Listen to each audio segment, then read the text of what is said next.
nós, como cristãos, não devemos perder de vista a doutrina do pecado. E devemos estar cientes que a sociedade atual, ela tem dificuldade de aceitar essa doutrina bíblica. E devemos, ao mesmo tempo, estar encorajados, né, de maneira, de que essa doutrina bíblica pode ser provada de maneira concreta quando, em cada esquina, uma pessoa é assaltada, assassinada e violentada sexualmente. A paz do Senhor, eu sou o evangelista Celso Godoy. Estamos dando início em mais uma videoaula, EBD em Casa, Escola Bíblica Dominical.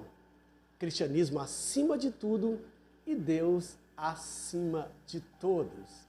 E como é de costume, eu já peço para você que pela primeira vez que está assistindo essa videoaula ou as nossas videoaulas, eu te peço que se inscreva no canal, dá o seu joinha e compartilhe o nosso vídeo para as pessoas que você conheça, tá? Porque você fazendo assim está cooperando para que o nosso canal cresça e seja propagado para mais pessoas, alcançando assim os corações com a palavra de Deus. E você que já é inscrito em nosso canal, continua conosco até o final, porque tem muito subsídio, tá? Para você, no próximo domingo, se você for professor na sua igreja, para você no próximo domingo pregar com muita propriedade ou ensinar com muita propriedade na classe, aonde você vai ministrar a palavra de Deus. Fica conosco, tá? E vamos para a nossa lição de número 2, tá? Que vai ser ministrada no dia 9 de julho de 2023, no próximo domingo, ok? Então fique atento, já te peço que você pega a sua caneta, o seu bloco de anotação, a sua revista e a sua Bíblia. E vamos para os comentários. Título da lição: a deturpação da doutrina bíblica do pecado. Olha aí, a distorção dessa doutrina, da doutrina do pecado, como essa nova teologia, tá? Essa teologia liberal tem torcido a doutrina do pecado, ok? Realmente tirando o pecado moral e deixando só o pecado social. E aí que mora o perigo, tá? São doutrinas falsas, doutrinas distorcidas. Vamos para o nosso texto áureo, que está em Romanos 3:20. Por isso, nenhuma carne será justificada diante dele pelas obras da lei, porque pela lei vem o conhecimento do pecado. Verdade prática diz-nos o seguinte: o pecado de Adão arruinou toda a humanidade. Contudo, Jesus Cristo pode regenerar eficazmente o pecado. Tá ok? Ou o pecador, melhor dizendo, Então, o pecado, ele arruinou toda a humanidade. Porém, Jesus Cristo, ele veio para regenerar eficazmente o pecador. Assim como por um homem entrou o pecado no mundo, que é Adão, assim também por um homem entrou, certo? A vida eterna, a salvação, tá? Ou seja, a recuperação, ou a regeneração eficaz a todo pecador. Tá? Maravilha, Deus não esqueceu de nós, porque Ele é misericordioso. E a sua misericórdia, ela é muito extensa e alcança todos, para salvar, para remir dos pecados. Leitura bíblica em classe, Romanos 3, verso 9 ao verso 20. Não vamos aqui fazer a leitura para nós ganharmos tempo, mas é a leitura onde nós vamos discorrer 3 tópicos importantíssimos sobre a doutrina do pecado, E aí há uma pergunta: o que é pecado? Aonde pela primeira vez surgiu o pecado? Quem foi o primeiro a pecar? E assim por diante nós vamos responder nessa lição maravilhosa. Então está em Romanos capítulo 3, verso 9 ao verso 20. Né? Muito bom, aonde Paulo traz-nos uma explanação sobre o pecado. O nosso comentarista é o pastor Douglas Batista, tem um P aí, tá? Mudo, Batista, um renomado e doutor em teologia, que nos traz uma lição bastante atualizada, né? Com o que está acontecendo nessa pós-modernidade. Tá? Então ele traz aqui a doutrina do pecado, ok? E nós já vamos adentrar aqui na introdução para nós não perdermos tempos, para nós ganharmos tempos, né? Que a lição ela é intensa ou extensa. Precisamos aí de fazer um vídeo, né, compatível para não ficar muito enfado, né, aos nossos seguidores. Então vamos para a introdução dessa lição maravilhosa. A queda no Éden transmitiu à humanidade a inclinação do coração humano ao erro. Por isso, a regeneração é o único meio possível de desfazer as consequências do pecado, em que a natureza humana só pode ser transformada pela obra de Cristo. Tito, capítulo 3, versículo 5 e versículo 6. Não obstante, por influência de teologias modernas, a doutrina do pecado vem sendo deturpada e enfraquecida. Esse processo abriu as portas para a normalização do pecado em muitos lugares denominados cristãos. Nesta lição, vamos estudar o perigo dessas teologias para a ortodoxia cristã. Tá? Então, essa anormalidade tem abrido porta, né, para, em muitos lugares, denominado cristão. Então, não é só o mundo, mas é no cristianismo. Né? Essa doutrina falsa tem deixado o pecado, né, afrouxado, né? Abrido a porta para o pecado, certo? Por essas doutrinas falsas. Mas, né, nós vamos estudar hoje a correta, né, doutrina, a doutrina ortodoxa, a qual nós defendemos, ok? Não uma doutrina liberal, ou a heterodoxa, né? Heterodoxa. Então nós vamos para o nosso primeiro ponto da nossa lição, o ensino bíblico da natureza pecaminosa. É o primeiro ponto da nossa lição. Aliás, o primeiro tópico, melhor dizendo, tá? Nós temos 3 tópicos principais. O primeiro, o ensino bíblico da natureza pecaminosa, certo? O segundo, as teologias modernas. E o terceiro tópico da nossa lição, nós temos aqui a normalização do pecado. Olha aí o perigo, né? Aí mora o perigo, nós temos que estar atento. Então vamos ao nosso primeiro ponto do primeiro tópico, definição de pecado. Dentre os termos para pecado, destacamos o substantivo hebraico rata, ou ratá, tá? Cuja raiz significa errar o alvo, Gênesis 4 e verso 7. Tá? Gênesis 4, verso 7 fala do pecado de Caim, o primeiro homicídio que teve no Éden. Tá? E o seu correspondente grego, amartia, ou hamartia, tá? O H aqui se torna como R, hamartia, que possui conotação de erro, né, moral. 2 Pedro 2, versículo 13 e 14. Assim a Bíblia define pecado como a transgressão da lei de Deus. Tá? 1 João 3 e 4. A palavra abrange não apenas errar o alvo, mas deliberadamente acertar o alvo errado. Trata-se da rebelião, desobediência contra Deus e sua palavra. 1 Samuel, capítulo 15, versos 22 e 23. Além disso, o pecado afasta o homem de Deus, fazendo-o pecar contra o próximo. Temos aqui em 1 João 1, versos 6 e 7. Né?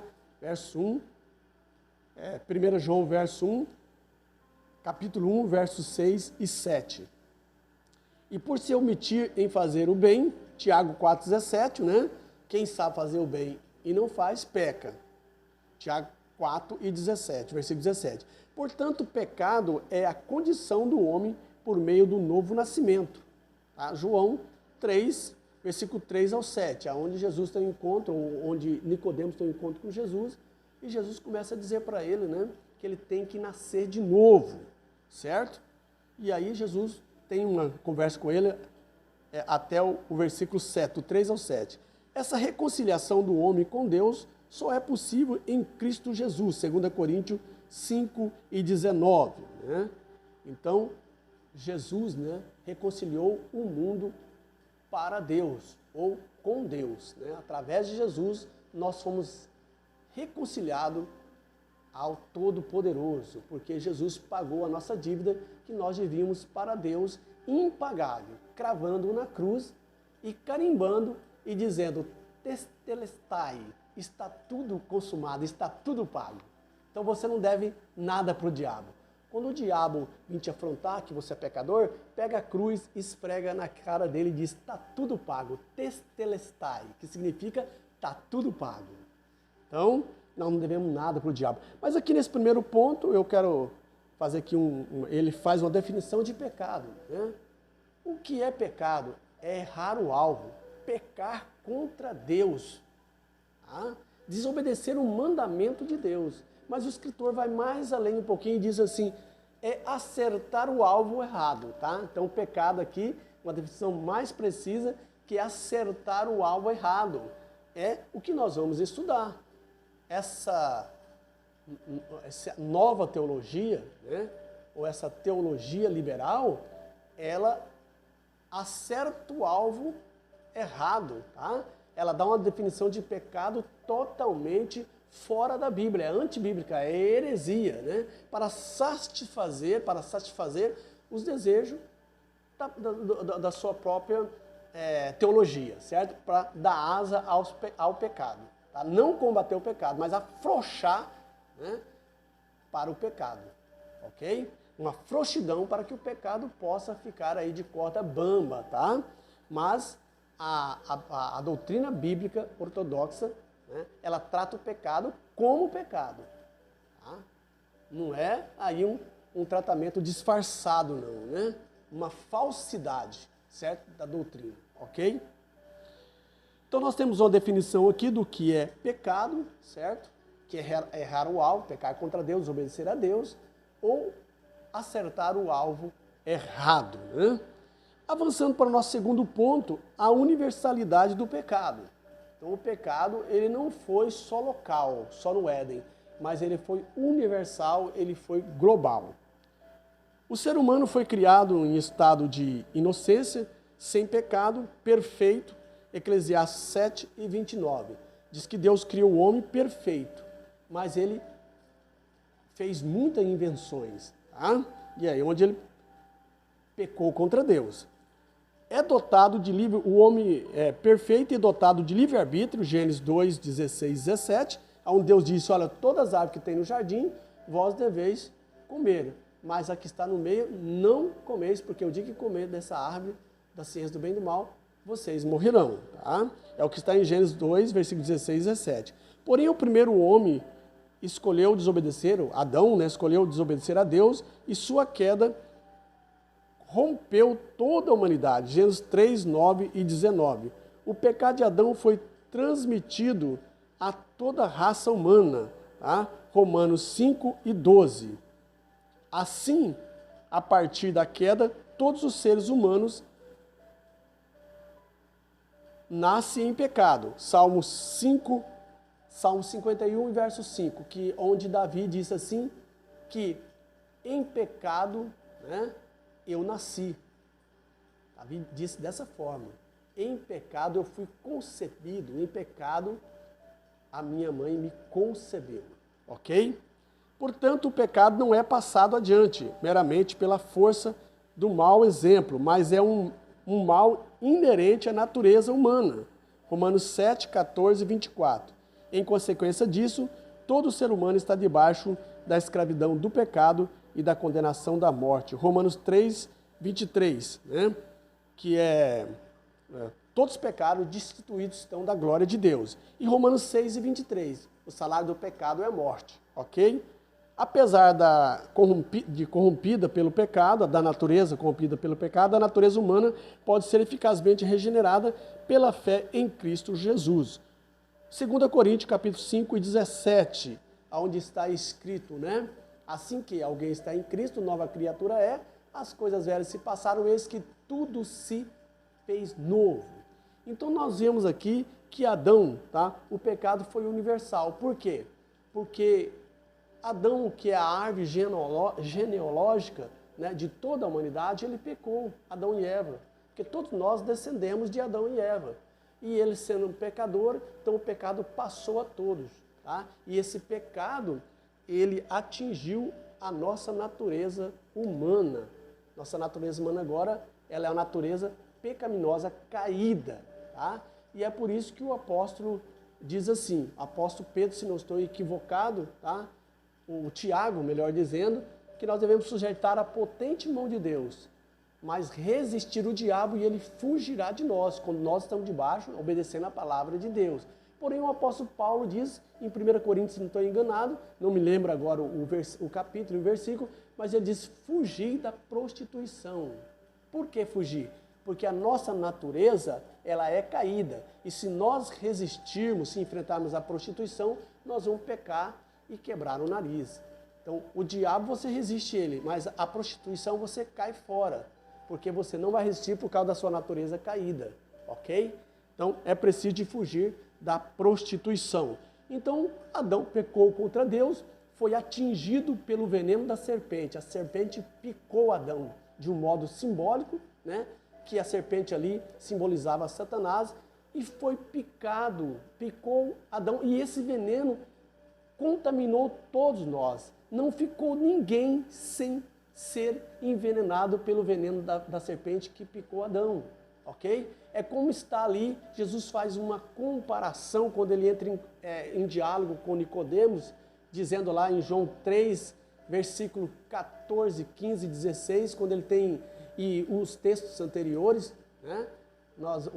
Os versículos anteriores, nós vemos que Jesus está em diálogo com Nicodemos, ele começa a falar sobre o novo nascimento, tá? Quando Jesus fala que como foi, né? Moisés levantou a serpente no deserto, assim o Filho do Homem seria levantado na cruz do Calvário, para que todo aquele que olhasse para ele, que crê nele, seria salvo, né? Deus disse, João capítulo 3, versículo 16, diz assim, Deus amou o mundo de uma tal maneira que deu seu único filho para que todo aquele que nele crê não pereça, mas tenha a vida eterna. Então nós vemos em Números, se não estou equivocado, 21, verso 4, tá? Aonde Jesus, quando fala da serpente no deserto, ele está fazendo uma comparação. Ele está buscando lá no Antigo Testamento, em Números 21 e 4, se não estou equivocado, aonde o povo de Israel tinha saído da escravidão do Egito e adentrado ao deserto, sendo conduzido por Deus. E Deus não deixava faltar nada. Durante a noite era uma nuvem, ok? Uma tocha de fogo para aquecer do frio do deserto, que o deserto ele é 8 ou 80, durante o dia ele é 50 graus e à noite é quase 0 grau, né? Então Deus cuidava do povo, porque foi Ele que tirou o povo para levar para a terra prometida. Ele que cuida de mim e cuida de você e nos garante a salvação. Então aí quando o povo vai indo pelo deserto, passou o Mar Vermelho, estava um deserto de Zim, ali o povo murmurou e pecou gravemente contra Deus, porque eles dizem, olha, porque Deus nos tirou do Egito, onde tinha sepulcro, nós não podíamos morrer e ser enterrado lá para morrer nesse deserto. A nossa alma tem nojo desse pão vil. Eles blasfemaram contra Moisés e contra Deus. O maná que descia do céu, que Deus não deixava eles passar fome, não deixava faltar alimento, eles disseram que a alma deles tinha um nojo daquele alimento abençoado por Deus. E Deus irou-se muito gravemente contra eles e mandou serpentes ardentes para que picasse todos eles. Não ficou um israelita sem picar. Ia morrendo. Serpente ardente significa serpentes venenosas, que em pouco tempo o veneno faz o efeito e leva a pessoa à morte. E começou a morrer o povo, e o povo então foi a Moisés e pediu misericórdia, ore a Deus para que Deus nos salve dessas serpentes ardentes. E Moisés orou a Deus e disse, Deus, o Senhor vai salvar o povo, o Senhor vai curar o povo? Ele disse, vou curar. O Senhor vai curar todo o povo? Ele falou, não vou curar todo o povo. Vai curar um grupo de selecionado, de escolhido? Não, também não. Mas levanta a serpente de metal no deserto, põe na haste, faz uma serpente de metal no deserto, melhor dizendo, levante uma haste e coloque ela. E todo aquele israelita que olhar para a serpente será curado do veneno da serpente. Eu vou dar uma possibilidade para que todos, ou para aqueles que olhar para a serpente, ser curado do veneno da serpente. Então a mesma coisa foi Jesus. Foi levantado na cruz.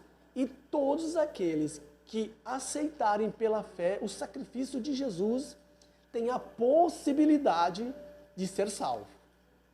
Tá? Mas nem todos querem olhar para a cruz. Certamente muitos israelitas morreram porque não olharam para a serpente. O homem, ele é de dura cerviz. Tá? Então a mesma coisa foi que aconteceu no jardim. A serpente picou Adão e Eva e o seu veneno contaminou a todos. Não ficou ninguém ser picado. Todos nós temos esse veneno inóculo em nossa natureza humana. Nascemos em pecado, como disse o salmista. Em pecado a minha mãe me concebeu. Tá? Mas Jesus Cristo, o segundo Adão, veio para trazer um antídoto para esse veneno. Veneno só cura com veneno. E Jesus se fez pecado, se tornou homem. Tá? E pegou os nossos pecados sobre si. E foi morto na cruz do Calvário por causa do nosso pecado. Porque só pode curar ou anular o veneno da serpente com o veneno de serpente. Então Jesus se tornou pecado para anular, para cancelar nossa dívida, o nosso pecado para com Deus, que era impagável. E agora ele crava a cédula, que era ao contrário. A nossa dívida, que era impagável, ele crava na cruz do Calvário, dá o carimbo, né, e diz, testelestai, tudo está pago. E hoje você não deve nada para o diabo, não deve nada para ninguém. Se o diabo disser que você é pecador, você diz para ele, ó, está pago na cruz do Calvário. Nós pagamos a dívida e agora podemos nos reconciliar com Deus e adentrar as mansões celestiais. Isso é bênção. Avançando aqui para o terceiro tópico da nossa lição. Corrupção total. Então nós vínhamos aqui a universalidade do pecado, que ele foi universal, né, global, não só local, mas atingiu toda a humanidade. Nós vimos aqui, tá? Portanto, o pecado não é passado adiante meramente pela força do mal, exemplo, mas ele é um mal inerente à natureza, tá? Então, avançando agora para o nosso terceiro ponto do primeiro tópico, corrupção total. Tá? Veja bem, a corrupção, ela foi generalizada. Tá? Ela não foi só numa área do ser humano, né? Mas ela atingiu todas as áreas do ser humano. Tá? Olha só, é o estado de corrupção mental, ela atingiu a mente, moral e espiritual. Então ela atingiu essas três áreas, não ficou nenhuma área sem atingir, certo? A corrupção total, a corrupção do pecado, ok? O homem se corrompeu de uma tal maneira que atingiu todas as suas áreas, mental, moral e espiritual da natureza humana. Romanos 3:10 ao verso 18. Nesse aspecto, a inclinação para fazer o errado é resultado do pecado. Tá? Gênesis 6, verso 5. Romanos 5:19. Por causa da queda, todas as áreas do nosso ser foram corrompidas. Essa corrupção impede o homem de tomar a iniciativa no processo da regeneração. Romanos 8, 7 e 8. Ele só pode ser liberto do pecado após o convencimento do Espírito Santo, João 16 e 8.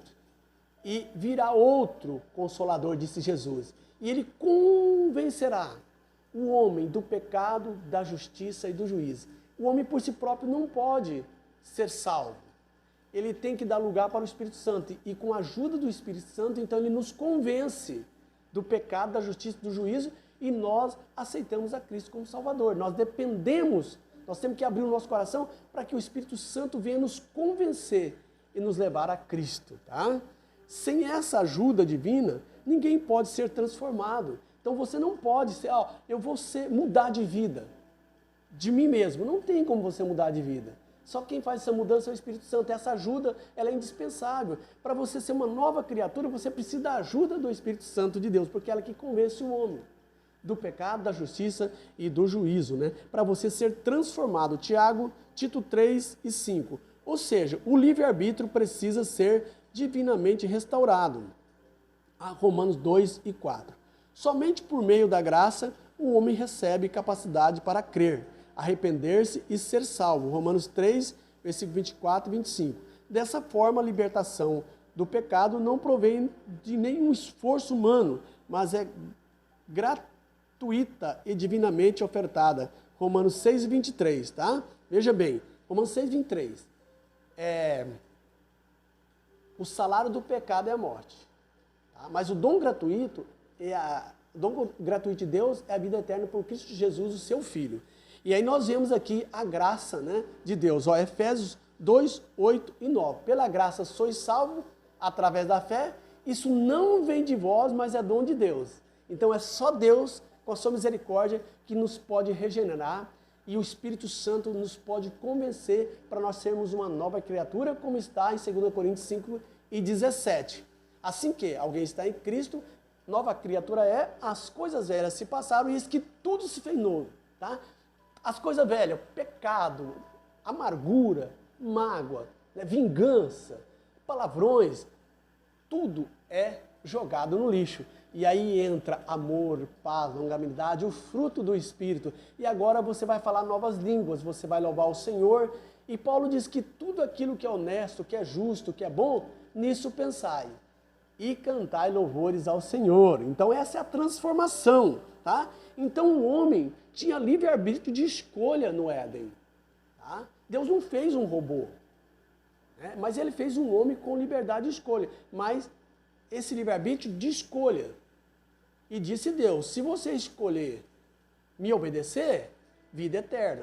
Mas se você escolher desobedecer, morte eterna. Tem 3 tipos de morte, meus queridos. Primeira morte é a física. Tá? Então Adão, quando pecou, ele já ficou suscetível. Não morreu de imediato, mas ele já foi degenerando, né? Até o prazo de validade que nós temos, né? A uma certa idade nós vamos, depois nós morremos, né? Vence o prazo de validade. Então essa é a morte física. Mas primeiro Adão morreu espiritualmente. Tá? São 3 tipos de morte, né? A primeira morte é a espiritual. Quando ele peca, ele morre espiritual, ele desliga de Deus. Tá? Ele perde a comunhão com Deus. Essa é a morte espiritual. Essa morte você ainda pode regenerar aceitando a Cristo, né? Você estando vivo fisicamente. Tá? Agora, uma vez que você morreu fisicamente, se você morreu sem Cristo, você vai para a perdição eterna. Tá? E se você morreu com Cristo, você vai para a vida eterna com Cristo. Então tem consequência, certo? Se nós escolhermos desobedecer a Deus, tem consequência, inferno. Se nós escolher obedecer a Deus, tem consequência, céu. Tá? Então são 3 tipos de morte. Morte espiritual, morte física e morte eterna, tá? Que é a segunda morte após a morte física, ok? E essa morte eterna é a separação de Deus, ok?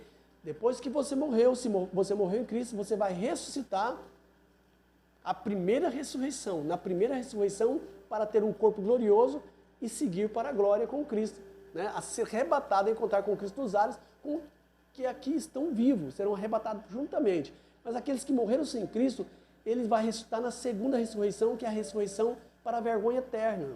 Seu corpo não vai ressuscitar glorioso, tá?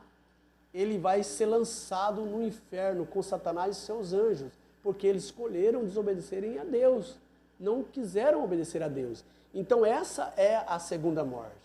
Tá? E diz que essa segunda morte, o homem vai para o inferno, para o Hades, aonde o bicho não morre, o fogo não apaga, ok? Lá no inferno, você não tem dignidade, você se torna um bicho, né? E há ranger de dente. Jesus falou em Mateus mais do inferno do que do céu, dado o perigo que é o inferno, porque é o lugar do juízo de Deus para toda gente que desobedece a Deus.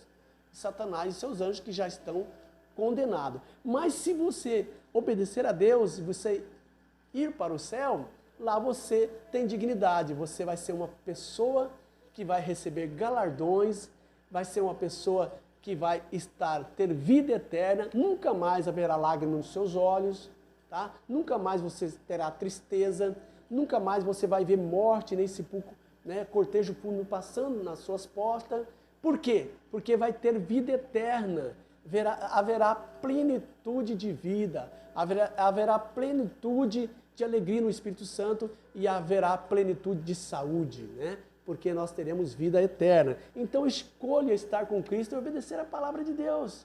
Tá? Não vai nessa aqui, dessa deturpação da doutrina do pecado, que ensina que nada tem a ver.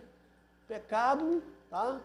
Eles entendem pecado de outra forma, mas a palavra de Deus tem a verdade absoluta sobre o pecado.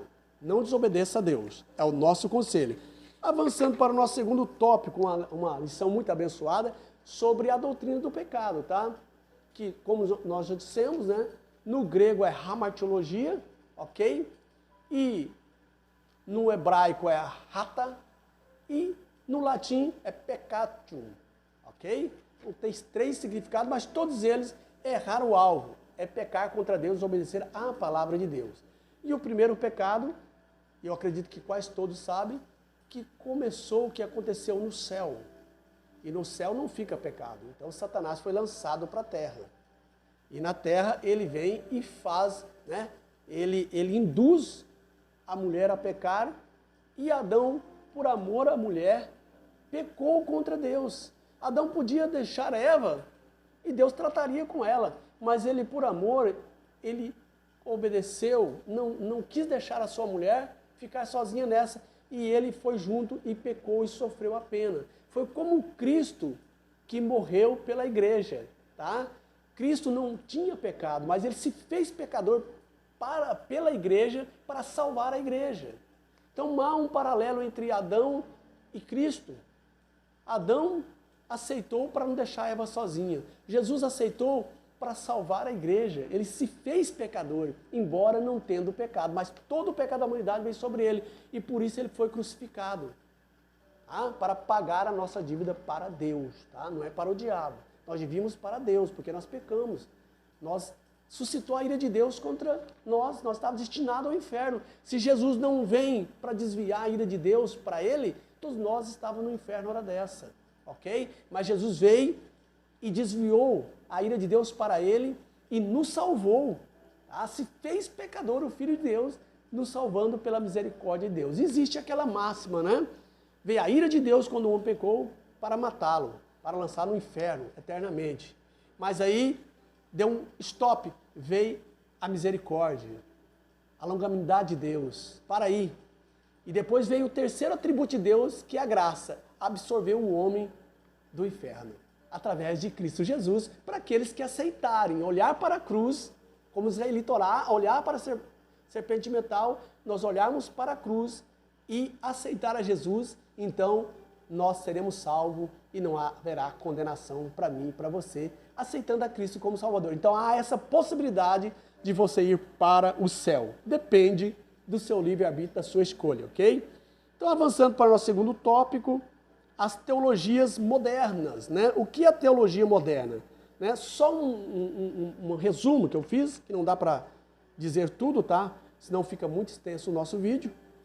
A teologia moderna é o falso evangelho, ok?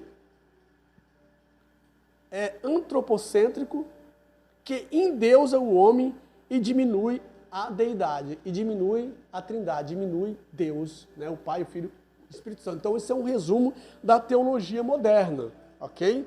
Ela começou lá no século XIV, XV, XVI, tá ok? Ali na era das trevas, 16, 18, 16, 17. Tá? Então, na Idade Média, por aí, tá ok? Então, no primeiro ponto do segundo tópico, teologia do pecado social. Então, a teologia moderna, ela engloba esses três pontos, essas três teologias.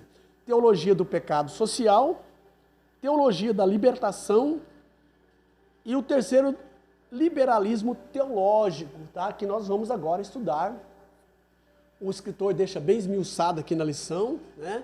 Para a gente entender. Então nós vamos aqui estudar essa questão dessas três teologias, das teologias modernas, ok? Então a primeira, teologia do pecado social, ok? A tese do pecado social remonta aos concílios católicos de Medellín, ok? E em 1968 na Colômbia e Puebla em 1979 no México, ok? Então remonta esses dois aí, né? Essa tese defende que o pecado é algo que se constrói por meio de estruturas opressoras, tais como a pobreza, a injustiça e a desigualdade. Dessa maneira, a redenção do pecado não se restringe ao aspecto espiritual, sendo preciso tratar as questões sociais. O pecado deixa de ser tratado no nível da moral e passa a ser considerado no nível econômico e social. A mudança da ênfase do pecado original, natureza humana, para o pecado social, estrutura. Tá? Então há uma mudança aí. Enfraquece a responsabilidade moral do pecador, então deixa-se de enfatizar a causa para explorar o sintoma. Mateus 23, versículo 27 ao 28. A partir daí, resolve as questões da ordem social. A partir daí, resolver as questões da ordem social é visto como solução para o problema do pecado. Naturalmente, essa é uma deturpação do ensino bíblico a respeito do pecado. Então, essa teologia do pecado social, ela é uma distorção, tá? Ela vai no sintoma, mas não vai na causa. Aonde que é a causa do pecado? Por que a miséria? Por que a pobreza? Por que a doença? É por causa do pecado original. É o pecado moral. O homem caiu moralmente, certo? A partir do momento que ele pecou, nós vemos ali o primeiro homicídio no Gênesis. Depois vimos as primeiras adultério, os primeiros pecados por causa do pecado original. O homem tem a natureza caída. Então nós temos que, essa teologia do pecado social não trata a causa, mas trata o sintoma. Ela reputa o pecado só na estrutura social, que a pobreza e a miséria é a causa do ser humano pecar. Reduzindo isso, tratando disso, resolvendo esse problema dessa estrutura, então não há pecado. Aí eles banalizam o pecado moral do homem. O pecado moral do homem ele é original do Éden, né? Que é o adultério. O adultério para eles não é pecado, tá? Assassinato, ok? Aborto, homossexualidade, tá? E assim por diante. Melhor dizer, homoafetivo, né? Então, eles banalizam o pecado moral e vai só no pecado estrutural, que é econômico e social, tá? Aí entra a pobreza e a miséria. Resolvendo isso aí, e essa pauta, essa ideologia, ela é marxista, ok? Então nós vemos aqui que essa ideologia, que essa teologia, ela tem raiz no marxismo, tá? No marxismo cultural. Nós vamos ver mais para diante isso aqui. Avançando para o segundo ponto do nosso segundo tópico, teologia da libertação. Tá? Essa é a segunda, tá? Das teologias modernas, ok? A teologia da libertação tem afinidade com as ideias socialistas de Karl Marx. Essa teologia busca libertar o oprimido das estruturas opressoras da sociedade. Ela nasce na década de 1970 com Gustavo Gutierrez, no Peru, e Leonardo Boff, no Brasil.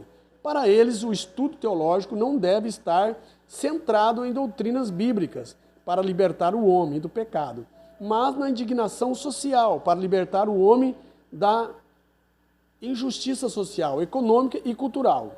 Desse impulso surge a teologia do cunho emancipatório de gênero. Olha aí, tá? A transexualidade, de sexualidade homoafetiva, a homossexualidade e de raça. Tá?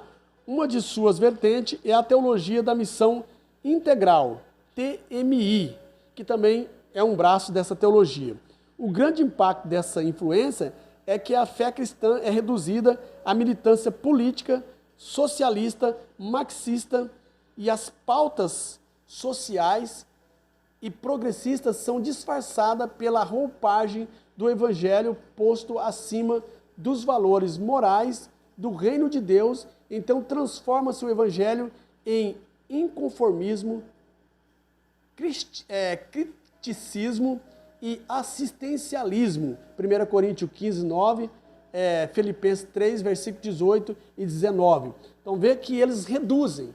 Isso é o reducionismo, tá? Reduzem o pecado só nessa pauta, né? Da estrutura social. Tá? E os demais aí eles afrouxam a doutrina do pecado para colocar, certo? Que não é pecado. Veja bem, se torna normal a transexualidade, a homossexualidade, também a questão do racismo, ok? E assim por diante, meus queridos, deturpando assim a verdadeira doutrina do pecado. Porque, biblicamente, essas questões aqui, sexualismo, a transexualidade, é pecado, está na Bíblia. É só ler aqui, nós temos aqui 1 Coríntios 15, 19, Filipenses 3, 18 e 20. É só você ler depois, não vamos ler para não perdermos tempo, ok? Então, ela veio para deturpar a doutrina ortodoxa do pecado, ok? Pecado é aborto, é pedofilia, pecado é adultério, pecado é a transexualidade, pecado é a homossexualidade, tá? Tudo isso é pecado, está no nível moral e não no estrutural da sociedade, econômico, né? E social, não.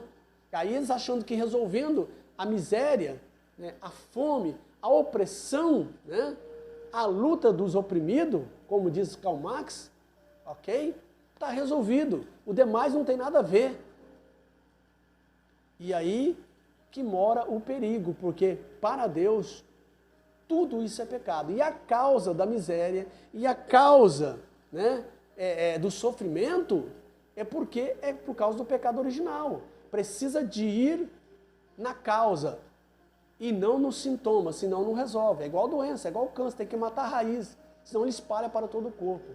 E eles querem ir no sintoma, afrouxando, deturpando a doutrina do pecado e fazendo as pessoas ficar mais pecadoras ainda, né? Ficar à vontade. Hoje é normal homem com homem casar e quer pôr a goela abaixo dos princípios da cristã que nós temos, que nós engolamos isso. Não, a Bíblia diz que é pecado, o que a Bíblia diz é a verdade absoluta, tá?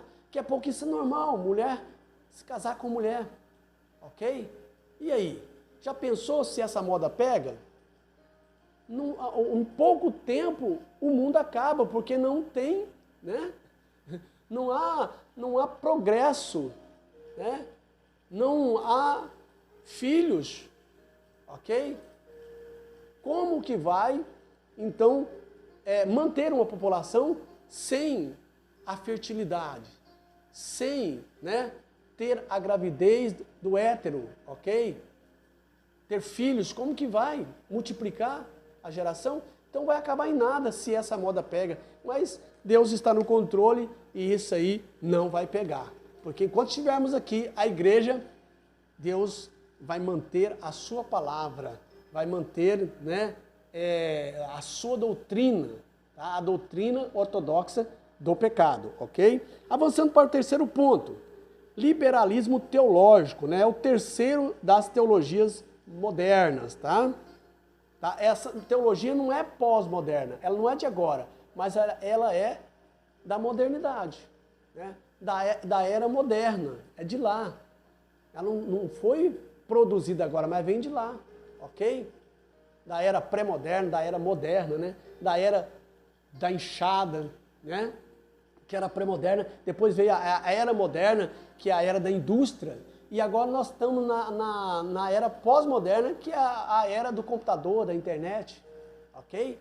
Mas essa doutrina não é da pós-moderna que nós estamos vivendo, não é atual, mas é da era moderna, teologia da era moderna, teologia moderna, ok? Foi de lá que veio. Então vamos para o terceiro, o liberalismo teológico. Após a reforma protestante, em 1517, que ocorreu essa reforma, floresce o liberalismo teológico, onde a razão é colocada acima da revelação divina. Olha aí, como resultado disso, a inspiração inerrante e infabilidade das escrituras são questionadas. Os milagres e o sobrenatural são considerados mitológicos. As doutrinas da fé são reinterpretadas e ressignificadas. Troca-se a mensagem da salvação de arrependimento, confissão de pecados e mudança de caráter por uma visão progressista, que enfatiza a transformação social pelo paradigma do marxismo.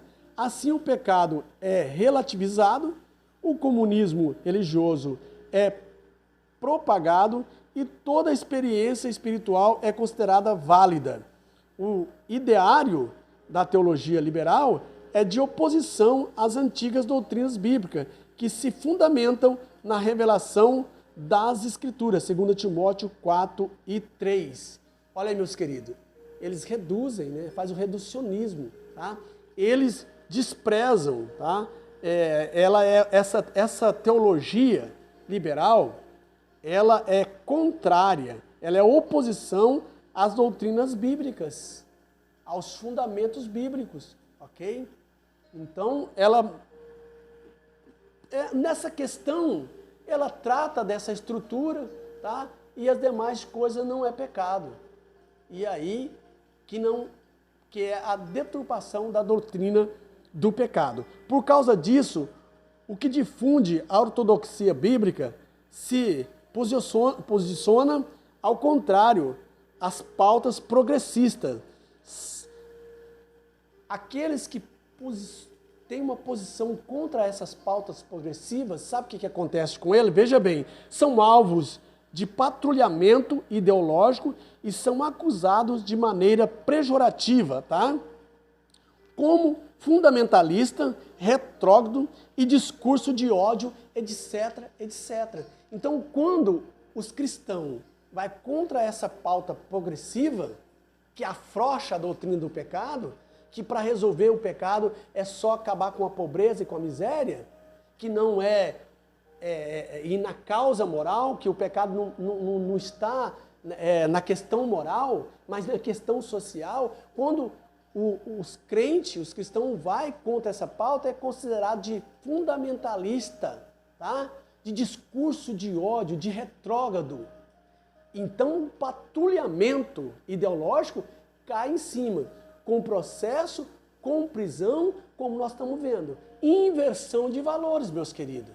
Temos que bater o joelho e lutar, mas enquanto a igreja estiver aqui, as coisas vão ter que andar no controle de Deus.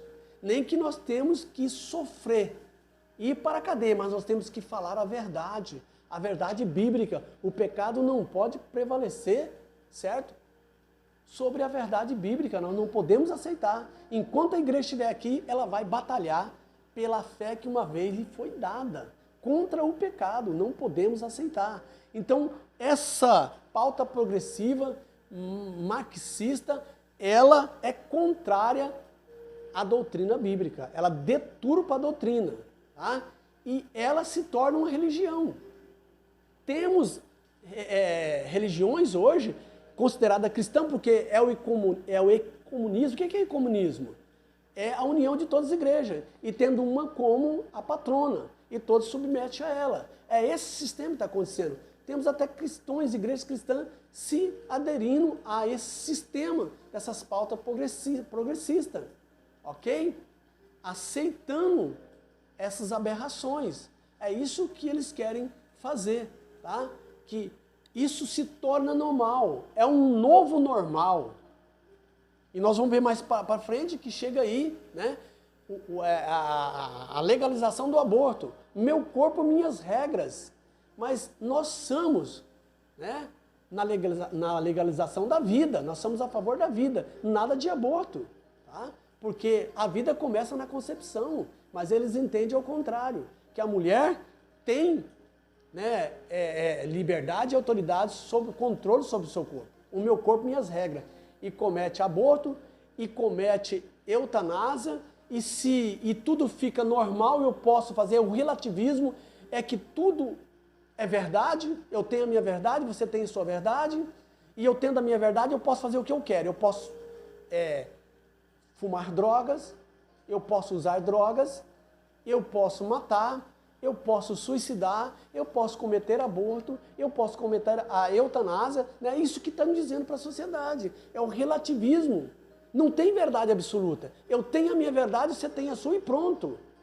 Isso é uma aberração, porque a palavra de Deus é a verdade absoluta. E a doutrina bíblica tem que ser obedecida. Tá? Então, vão pagar caro por essa pauta progressista e marxista, idealista, né? Que está fora das Escrituras Sagradas. Avançando para o nosso terceiro e último tópico, a normalização do pecado. Tá? Primeiro ponto, crise ética e moral. Veja bem, a normalização do pecado, é isso que eles querem fazer. O pecado é normal, não tem nada a ver. É o nada a ver que leva para o inferno, ok? E cristãos estão aderindo nesse ecumenismo, nessa pauta progressista. Primeiro ponto, crise ética moral. Em termos gerais, os valores que regulam a conduta de uma pessoa denomina-se ética. Tá? 1 Pedro 1:15. Né? Disse Deus, como eu sou santo, seja vós santo em toda a vossa maneira de viver. Tá? Então é 1 Pedro 1:15. Essa é a conduta, é a ética cristã. Ok, meus queridos? É a prática dessa conduta que recebe o nome de moral. Então, a prática dessa conduta recebe o nome de moral. Nessa concepção, a obediência aos princípios bíblicos refere ao caráter de um cristão. Romanos 12:2. Né? Que nós devemos saber a boa, agradável e perfeita vontade de Deus. Ok? Porém, o conceito deturpado e relativizado do pecado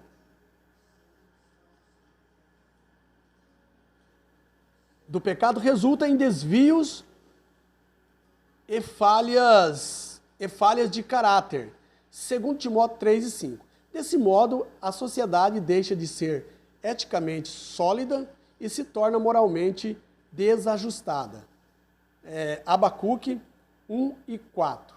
Dessa crise de integridade irrompe ações incompatíveis com a fé bíblica. Romanos 2, versos 21 ao 22. Temas progressistas violam a ética e a moral bíblica e passam a ser normalizados, tais como a imoralidade sexual, o aborto e o uso de drogas ilícitas. 1 Samuel 2:6, Romanos 1, versículo 27 e 1 Coríntios 5, versículo 15 ao 19. Tá?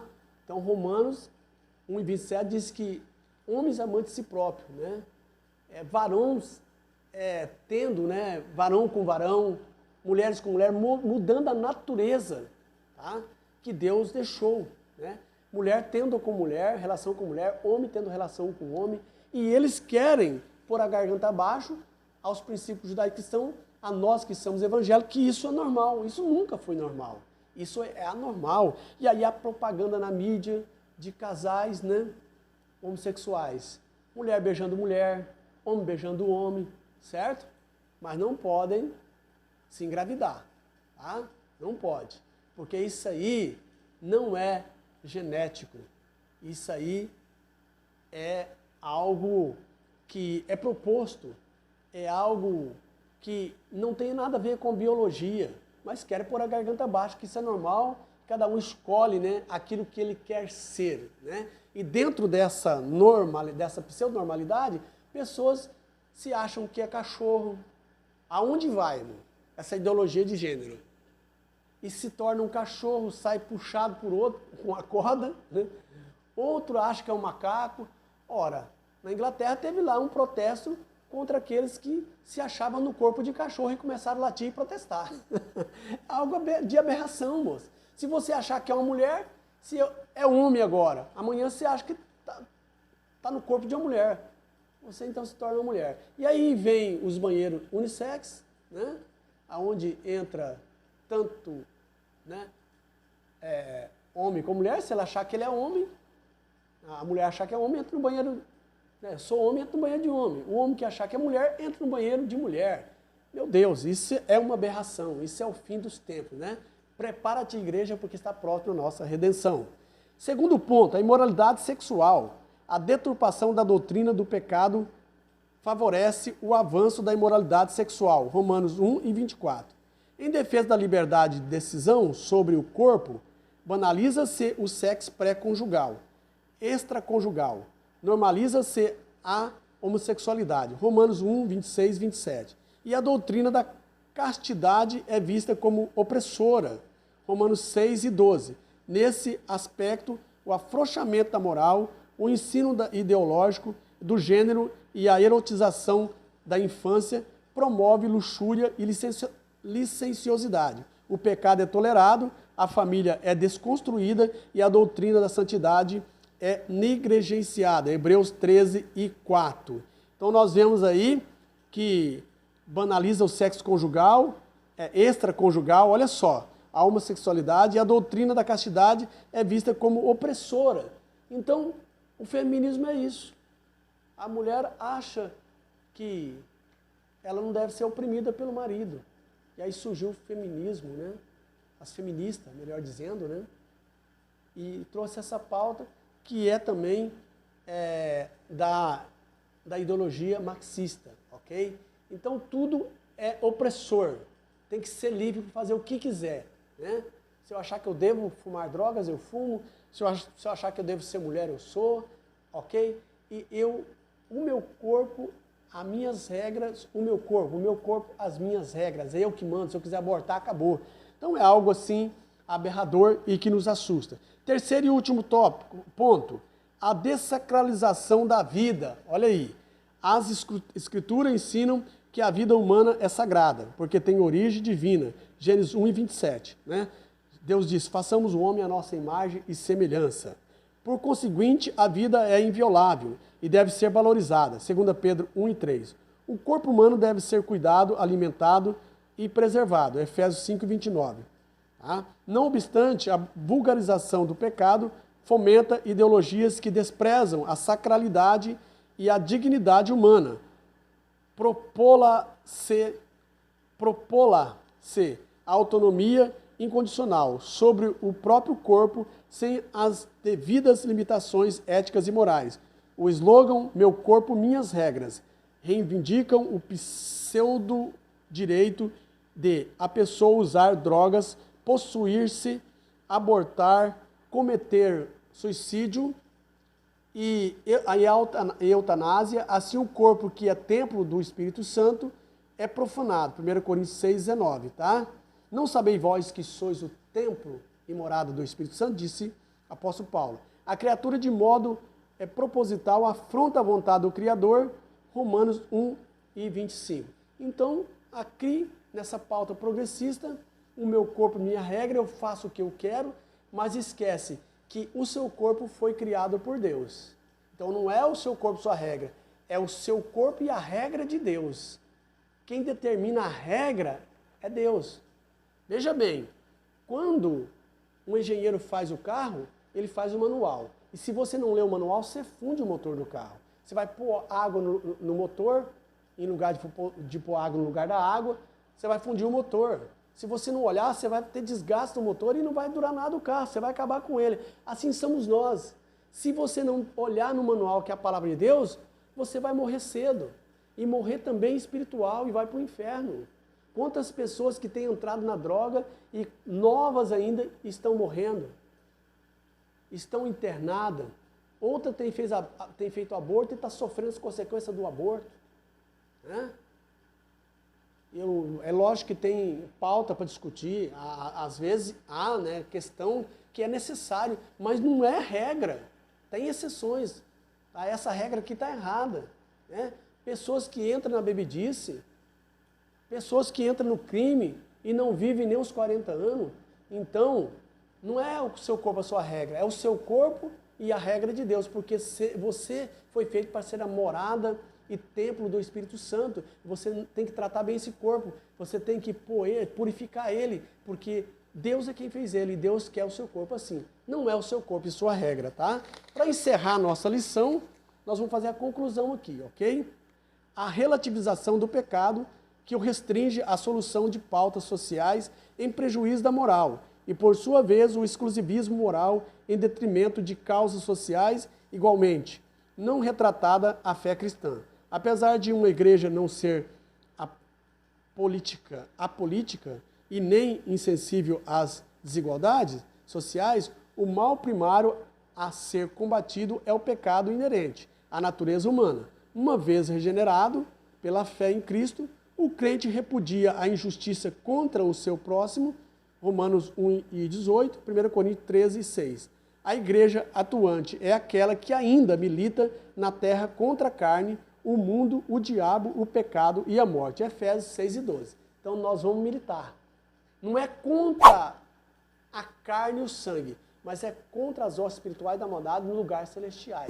Vamos batalhar, porque isso, por detrás de tudo isso, há um maligno, né, que usa as pessoas para criar essas pautas progressivas e legalizar essas coisas indecentes. Mas, meu irmão, um beijão no seu coração, que Deus abençoe sua vida e te agradeço por ficar conosco até essa hora, mas certamente você vai adquirir muito subsídio para você ensinar com propriedade na sua igreja no próximo domingo. Um beijão no coração e bye bye, até o próximo vídeo, galera!